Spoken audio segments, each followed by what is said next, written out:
Clap करो। धन्यवाद अध्यक्ष महोदय, आपने मुझे बोलने का मौका दिया। मैं अपनी पार्टी की भी आभारी हूँ फॉर दिस अपॉर्चुनिटी।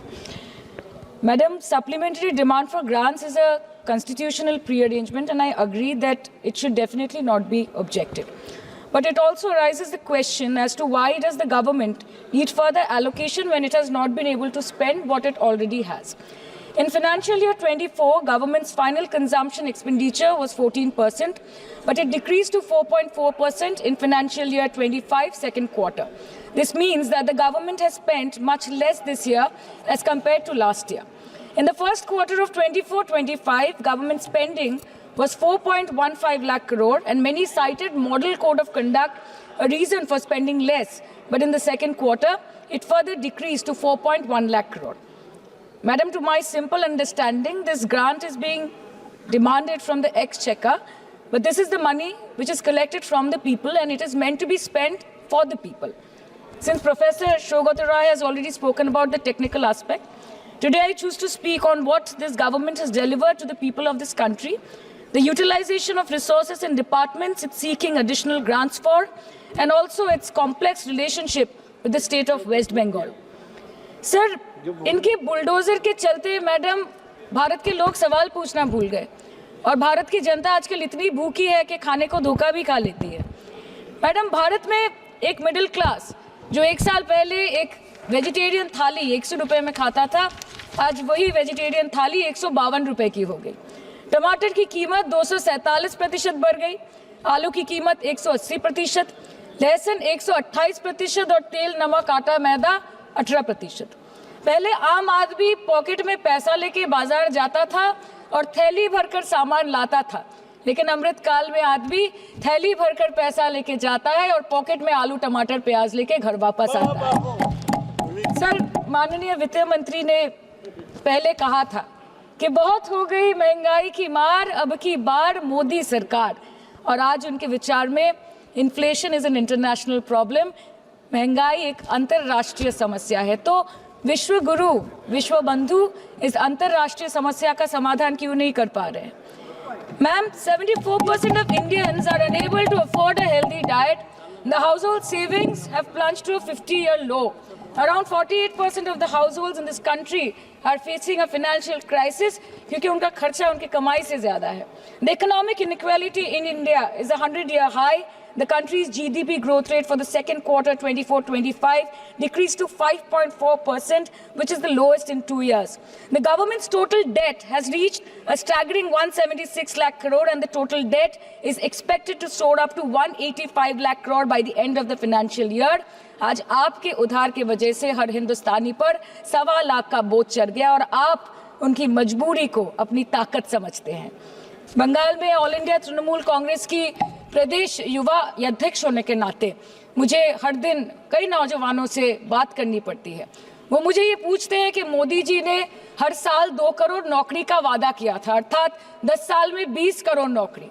उन नौकरियों का क्या हुआ, उन वादे का क्या हुआ? मैं बस उन्हें यही कह पाती हूँ कि पत्ते तो झड़ते हैं, उठाता है कोई कोई, वादे तो सभी करते हैं, निभाता है कोई कोई। Ma'am, as per the latest report by CMIE, the unemployment rate has risen to 9.2% in June 2024 as compared to 4.9% in 2013-2014. Female unemployment rate is much higher at 18.5% in June 2024 as compared to 7.7% in 2013-14. Around 37% of working women are unpaid. In rural areas, this figure is at a horrific 43%. प्रधानमंत्री जी बोलते हैं सबका साथ, सबका विकास, सबका विश्वास। अगर ऐसा ही है तो भारत के लोग आज देश छोड़ के क्यों जा रहे हैं? 2018 से लेके 2023 के बीच 6,70,000 भारतीय ने अपनी नागरिकता त्याग दी। सिर्फ 2022 में ये संख्या करीबन 2,25,000 की थी। In 2022 alone, 7,500 high net worth individuals with a net worth of more than 8.3 crore or more left India. नवंबर 2022 से सितंबर 2023 सिर्फ 10 महीने में 96,917 Indians were arrested attempting to cross the United States illegally. Modi ji कहते हैं कि वो सबके साथ है, मगर ये आंकड़े बोलते हैं जो सबका होता है वो किसी का नहीं होता। और बंगाल के साथ तो कुछ अलग ही रिश्ता है इनका। The relationship is that of quid pro को, ठुकरा के मेरा प्यार मेरा इंतकाम देखेगी। मतलब वोट है तो नोट है और वोट नहीं तो नोट नहीं। As per the available reports, as on 19 July, rupees 1.23 lakh crore is already due from the government of West Bengal against flagship programs like Manrega, PM Awas Yojana, Gram Sadak Yojana, National Health Mission, Central Food Subsidy. Further, 40,806 crore is projected dues against these schemes, bringing the total amount to a staggering 1.71 lakh crore. Madam, health care की schemes में सिर्फ fund हमको दिया नहीं जाता क्योंकि colour coding match नहीं करता है। सो आप सबका साथ सबका विकास जो बोलते हैं, is it hinging on colour coding? आपको रंग पसंद नहीं तो आप बंगाल के लोगों को पैसा नहीं दोगे और फिर आप आके बोलते हो कि हम बंगाल में जीत क्यों नहीं पाते। Ma'am, this is the reason, this step motherly attitude, जिसके लिए बंगाल के लोग हर बार इनको बड़े बड़े रसगुल्ला खिलाकर वापस दिल्ली भेज देते हैं। Even after making several attempts to crush our aspirations and our economy, Bengal government stands tall and true towards the commitment towards its people. Bengal में सिर्फ दीदी है तो मुमकिन है। The West Bengal government started transferring money to the bank accounts of 21 lakh people who worked for 100-day scheme without receiving any payments from the central government for Manrega. Even before Ayushman Bharat, in Bengal, Shastra Shati, a cashless scheme was launched, providing treatment cost up to 5 lakh for per person belonging to any strata of the society.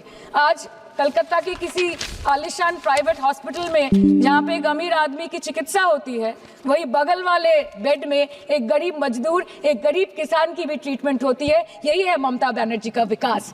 और आपके अमृत काल में the cost of medical treatment has been doubled in the last 5 years।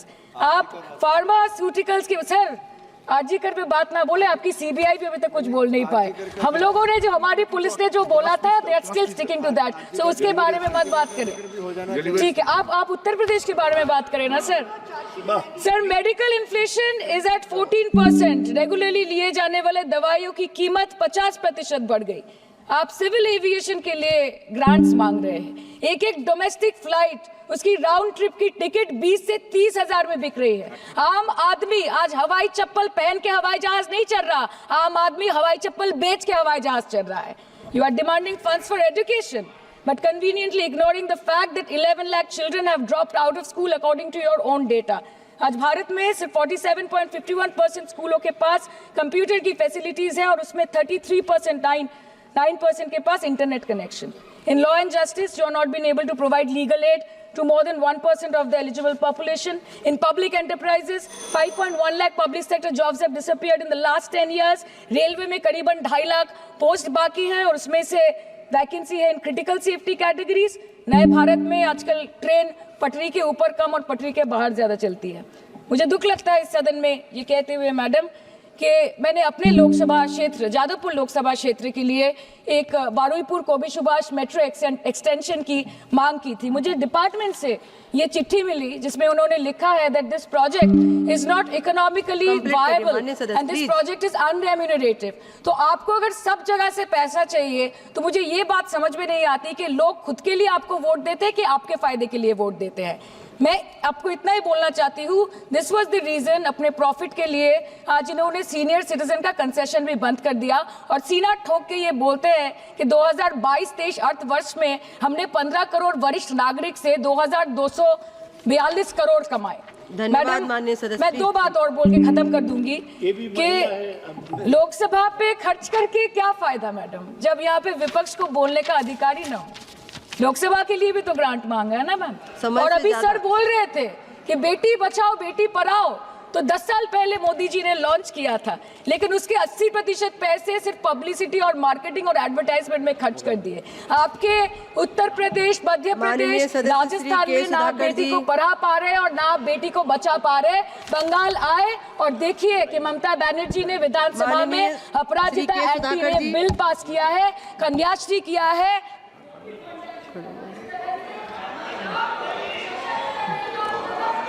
Thank you, madam.